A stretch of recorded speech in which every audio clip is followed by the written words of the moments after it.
I tried Neon Wallet app for 7 days. Here's the shocking truth. When I first heard about the Neon Wallet, I thought it was just another crypto app. But after using it for 7 days, the shocking truth is that it's one of the most underrated wallets for the NEO blockchain. Simple, fast, and surprisingly powerful for both beginners and experts. On day 1, setting up was effortless. No complicated menus or hidden options. Within minutes, I had my wallet created and secured with a recovery key. It felt refreshingly minimal, yet professional.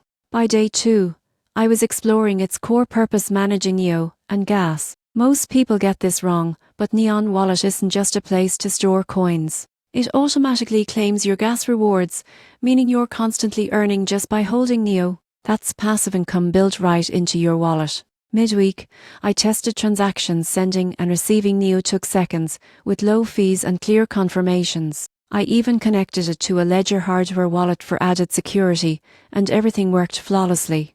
By day 6, I noticed something impressive: transparency. The app doesn't rely on third parties to process your transactions. It connects directly to the blockchain, giving you full control of your assets. That's something many so-called secure wallets can't honestly claim. After 7 days, the shocking truth about Neon Wallet became clear. It's not flashy, and it doesn't try to be. Instead, it focuses on doing one thing exceptionally well: managing NEO assets securely and efficiently. If you're holding NEO or just want a lightweight, open source wallet you can trust, Neon is worth every second of your time. It proves that in crypto, simplicity often means strength.